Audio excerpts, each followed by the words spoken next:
Anne of Green Gables by Lucy Maud Montgomery. Chapter 19. A Concert, a Catastrophe, and a Confession. "Marilla, can I go over to see Diana just for a minute?" asked Anne, running breathlessly down from the east gable one February evening. "I don't see what you want to be traipsing about after dark for," said Marilla shortly. "You and Diana walked home from school together and then stood down there in the snow for half an hour more, your tongues going the whole blessed time clickety-clack. So I don't think you're very badly off to see her again." "But she wants to see me," pleaded Anne. "She has something very important to tell me." "How do you know she has?" "Because she just signaled to me from her window. We have arranged a way to signal with our candles and cardboard. We set the candle on the window-sill and make flashes by passing the cardboard back and forth. So many flashes mean a certain thing. It was my idea, Marilla." "I'll warrant you it was," said Marilla emphatically. "And the next thing you'll be setting fire to the curtains with your signaling nonsense."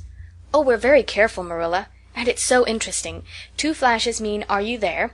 3 mean 'Yes,' and 4 'No.' 5 mean 'Come over as soon as possible because I have something important to reveal.' Diana has just signaled 5 flashes, and I'm really suffering to know what it is." "Well, you needn't suffer any longer," said Marilla sarcastically. "You can go, but you're to be back here in just 10 minutes, remember that." Anne did remember it, and was back in the stipulated time, although probably no mortal will ever know just what it cost her to confine the discussion of Diana's important communication within the limits of 10 minutes. But at least she had made good use of them. "Oh, Marilla, what do you think? You know tomorrow is Diana's birthday. Well, her mother told her she could ask me to go home with her from school and stay all night with her, and her cousins are coming over from Newbridge in a big pung sleigh to go to the debating club concert at the hall tomorrow night, and they are going to take Diana and me to the concert, if you'll let me go, that is. You will, won't you, Marilla? Oh, I feel so excited." "You can calm down then, because you're not going. You're better at home in your own bed. And as for that club concert, it's all nonsense, and little girls should not be allowed to go out to such places at all." "I'm sure the debating club is a most respectable affair," pleaded Anne. "I'm not saying it isn't, but you're not going to begin gadding about to concerts and staying out all hours of the night. Pretty doings for children. I'm surprised at Mrs. Barry's letting Diana go." "But it's such a very special occasion," mourned Anne, on the verge of tears. "Diana has only one birthday in a year. It isn't as if birthdays were common things, Marilla. Prissy Andrews is going to recite 'Curfew Must Not Ring Tonight.' That is such a good moral piece, Marilla. I'm sure it would do me lots of good to hear it. And the choir are going to sing 4 lovely pathetic songs that are pretty near as good as hymns. And oh, Marilla, the minister's going to take part. Yes, indeed he is. He's going to give an address. That will be just about the same thing as a sermon. Please mayn't I go, Marilla?" "You heard what I said, Anne, didn't you? Take off your boots now and go to bed. It's past 8. "There's just one more thing, Marilla," said Anne, with the air of producing the last shot in her locker. "Mrs. Barry told Diana that we might sleep in the spare room bed. Think of the honor of your little Anne being put in the spare room bed." "It's an honor you'll have to get along without. Go to bed, Anne, and don't let me hear another word out of you." When Anne, with tears rolling over her cheeks, had sorrowfully gone upstairs, Matthew, who had been apparently sound asleep on the lounge during the whole dialogue, opened his eyes and said decidedly, "Well now, Marilla, I think you ought to let Anne go." "I don't then," retorted Marilla. "Who's bringing this child up, Matthew? You or me?" "Well now, you," admitted Matthew. "Don't interfere then." "Well now, I ain't interfering. It ain't interfering to have your own opinion. And my opinion is that you ought to let Anne go." "You'd think I ought to let Anne go to the moon if she took the notion, I've no doubt," was Marilla's amiable rejoinder. "I might have let her spend the night with Diana, if that was all, but I don't approve of this concert plan. She'd go there and catch cold like as not, and have her head filled up with nonsense and excitement. It would unsettle her for a week. I understand that child's disposition and what's good for it better than you, Matthew." "I think you ought to let Anne go," repeated Matthew firmly. Argument was not his strong point, but holding fast to his opinion certainly was. Marilla gave a gasp of helplessness and took refuge in silence. The next morning, when Anne was washing the breakfast dishes in the pantry, Matthew paused on his way out to the barn to say to Marilla again, "I think you ought to let Anne go, Marilla." For a moment Marilla looked things not lawful to be uttered. Then she yielded to the inevitable and said tartly, "Very well, she can go, since nothing else'll please you." Anne flew out of the pantry, dripping dishcloth in hand. "Oh, Marilla, Marilla, say those blessed words again."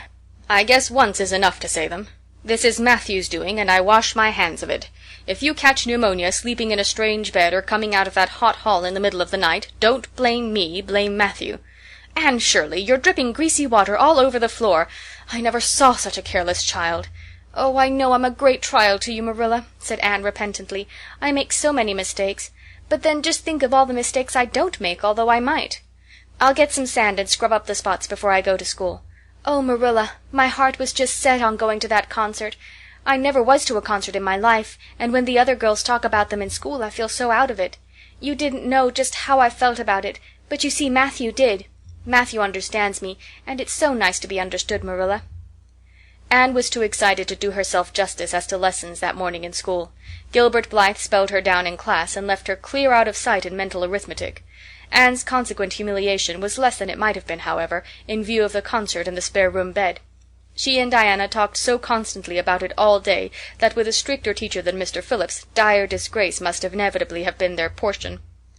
Anne felt that she could not have borne it if she had not been going to the concert, for nothing else was discussed that day in school. The Avonlea Debating Club, which met fortnightly all winter, had had several smaller free entertainments, but this was to be a big affair, admission 10 cents in aid of the library.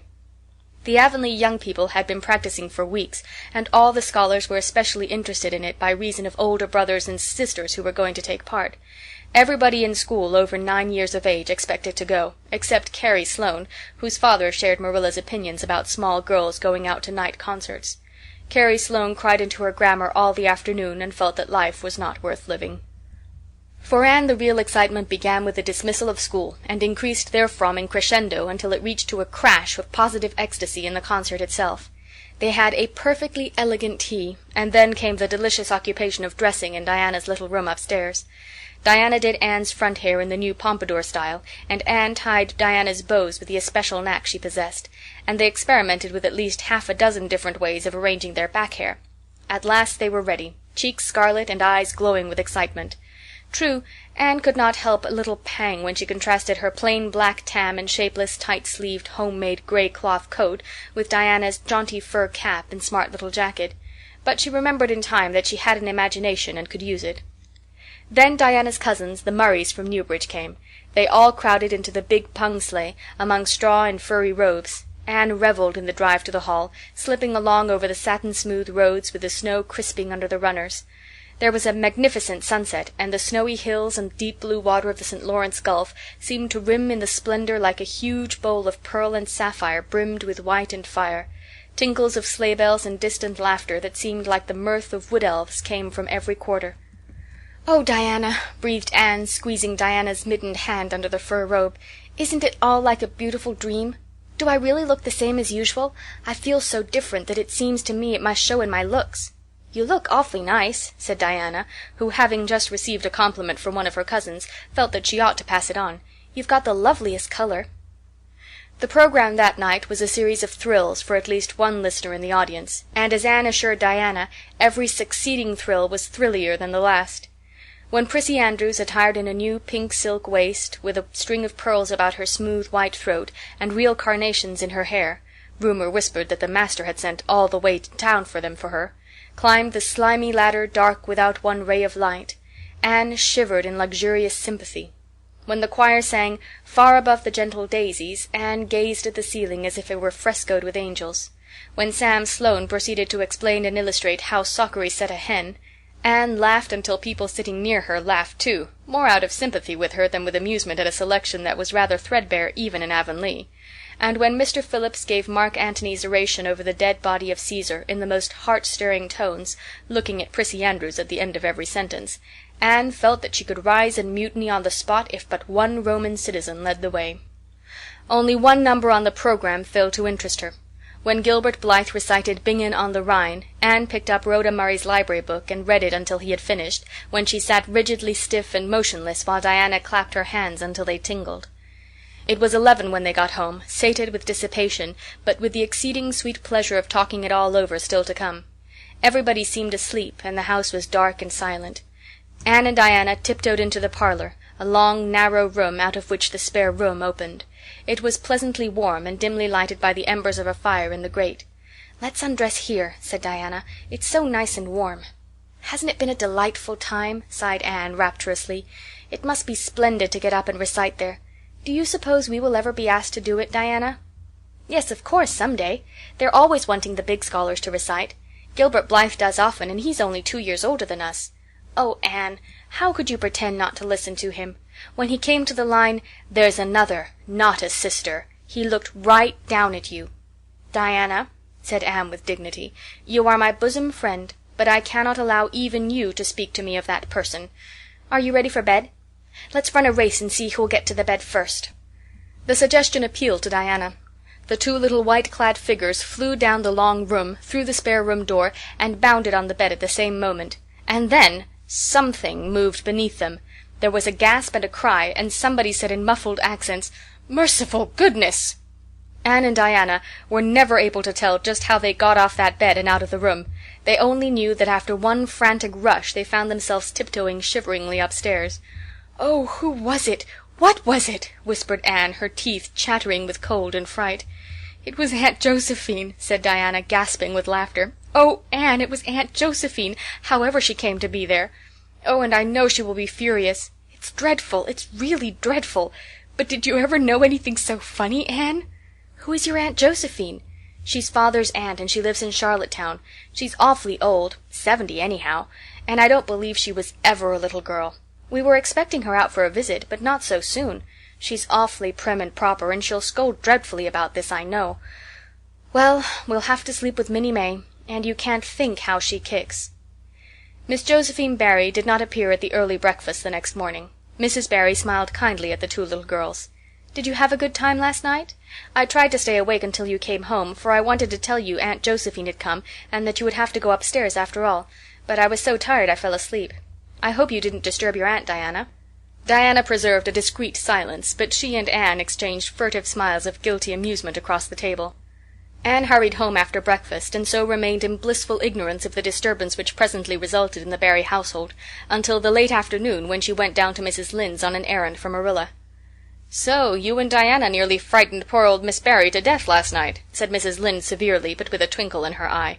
"Mrs. Barry was here a few minutes ago on her way to Carmody. She's feeling real worried over it. Old Miss Barry was in a terrible temper when she got up this morning, and Josephine Barry's temper is no joke, I can tell you that. She wouldn't speak to Diana at all." "It wasn't Diana's fault," said Anne contritely. "It was mine. I suggested racing to see who would get into bed first." "I knew it," said Mrs. Lynde with the exultation of a correct guesser. "I knew that idea came out of your head. Well, it's made a nice lot of trouble, that's what. Old Miss Barry came out to stay for a month, but she declares she won't stay another day, and is going right back to town tomorrow, Sunday and all as it is. She'd have gone today if they could have taken her. She had promised to pay for a quarter's music lessons for Diana, but now she is determined to do nothing at all for such a tomboy. Oh, I guess they had a lively time of it there this morning. The Barrys must feel cut up. Old Miss Barry is rich, and they'd like to keep on the good side of her. Of course, Mrs. Barry didn't say just that to me, but I'm a pretty good judge of human nature, that's what." "I'm such an unlucky girl," mourned Anne. "I'm always getting into scrapes myself, and getting my best friends, people I'd shed my heart's blood for, into them too. Can you tell me why it is so, Mrs. Lynde?" "It's because you're too heedless and impulsive, child, that's what. You never stop to think. Whatever comes into your head to say or do, you say or do it without a moment's reflection." "Oh, but that's the best of it," protested Anne. "Something just flashes into your mind, so exciting, and you must out with it. If you stop to think it over, you spoil it all. Haven't you never felt that yourself, Mrs. Lynde?"